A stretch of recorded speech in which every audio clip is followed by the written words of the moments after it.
కొంతమంది చెప్తారు కదా దేవుడు ఎక్కడున్నాడు చూయించని. నేను చాలా రుజువులు చెప్తా, దాంట్లో ఒక్కటి చెప్పడానికి నేను ప్రయత్నం చేస్తా. సరేనా? నువ్వు బహుశా ఆన్లైన్లో ఉండి వింటున్నావేమో జాగ్రత్త, బయట ఉండి వింటున్నావేమో జాగ్రత్త, నువ్వు ఎక్కడుండి వింటున్నావో జాగ్రత్త. నువ్వు రక్షణ లేకుండా ఈ స్థలంలోనికి వచ్చిన ఈ మాటలు విన్నా, రక్షణ లేకుండా నువ్వు తిరిగి ఎలాగొచ్చావో అలాగెళితే నీ ప్రాణానికి నీవే ఉత్తరవాది. ఖబర్దార్! పోలీస్ లాంగ్వేజ్ మాట్లాడుతున్నా.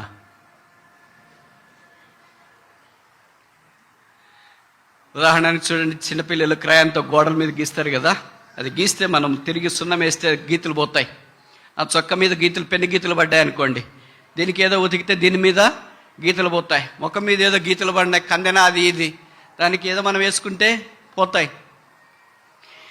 తర్వాత కింద ఫ్లోర్లో ఉన్నాయనుకోండి, ఏదైనా గీతలు పడిపోయినాయి, లాగినారు, బీరువానో ఫ్రిడ్జో ఏదన్నా, దాని మీద గీతలు పోతాయి. మనం ఏదైనా పాలిష్ చేస్తే అది ఇది, ఎక్కడున్న గీతలన్నీ పోతాయి. ఇప్పుడు నేను చెప్తా, మీరు జవాబు చెప్పాలి నాకు కదా. 2 సంవత్సరాల కరోనా దినాల్లో కనీసం మీరు 3 సార్లు అయినా రోజుకి శానిటైజర్ మీ చేతులకు పూసుకున్నారు అంటే, కనీసం చెప్తున్నా నేను, కనీసం 3 సార్లు. ఉదయం టిఫిన్ తినక మునుపు, మధ్యాహ్నం భోజనం తినక మునుపు, రాత్రి భోజనం తినక, ఇంకెన్నోసార్లు 30 సార్లు కూడా పూసుకునే వాళ్ళు ఉంటారు రోజుకి. రోజు సంగతి చెప్తున్నా. కనీసం 3 సార్లు, ఒక 5 సార్లు వేసుకోండి. 30 రోజులకి ఎన్నిసార్లు పూసింటారు?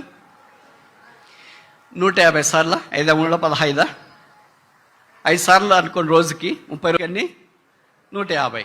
సంవత్సరానికి ఎన్నిసార్లు పూసింటారు? 12 × 150 చెప్పండి, ఒక 1500 సార్లు అనుకోండి. 2 ఏళ్ళకి ఎన్నిసార్లు పూసింటారు? 3000 సార్లు. ఇప్పుడు నేను చెప్తా, మీ చేతుల్లో బహుశా గోరింటాకు పెట్టుకున్నారు, తర్వాత మీ భాషలో చెప్పాలంటే నెయిల్ పెయింట్ కొట్టుకున్నారు.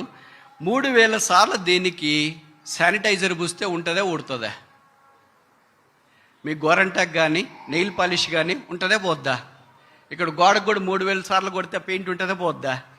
ఇక్కడ కూడా 3000 సార్లు కొడితే ఉంటుందే పోద్దా? పోద్ది కదా. ఇప్పుడు మీ చేతుల్లో గీతలు ఉన్నాయా? ఉన్నాయా లేదా?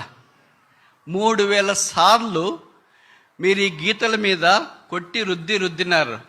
ఒక్క గీత సైజ్ అన్న పెంచినారా, తగ్గించినారా, పోగొట్టినారా? ఎవరు గీసారు ఈ గీతలు?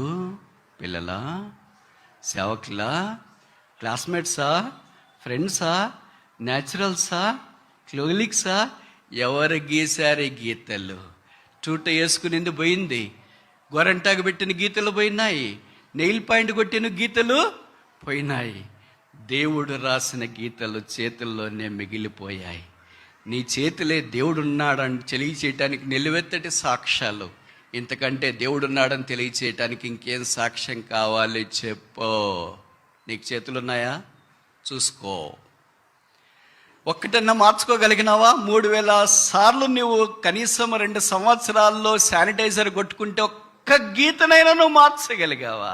మనుషుడా, దేవుడు చేసిన సృష్టిలో నీ చేతుల్లోని గీతలే మార్చుకోవటానికి నీ గుండెలు లేకపోతే, చేత కాకపోతే, బలహీనమైపోతే, దేవుడు చేసిన ఈ సృష్టి రహస్యాన్ని తొలనాటానికి దేవుడు లేడంటానికి నీకెంత ధైర్యం?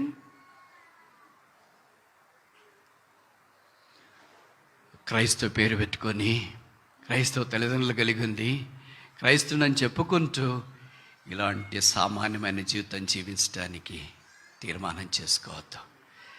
దేవుడు నిన్ను ప్రేమిస్తున్నాడు కనుకనే నీ గొంతులో ఊపిరించి, తల్లిదండ్రుల నుంచి ఆయుష్ ఇచ్చి, భార్యనిచ్చి, బిడ్డలనిచ్చి, కన్న తల్లిదండ్రులనిచ్చి, ఇరుగు పొరుగునిచ్చి, నీకు ఉద్యోగం ఇచ్చి, క్షేమం ఇచ్చి, ఆరోగ్యం ఇచ్చి, భద్రపరిచి దినాన 8వ మాసం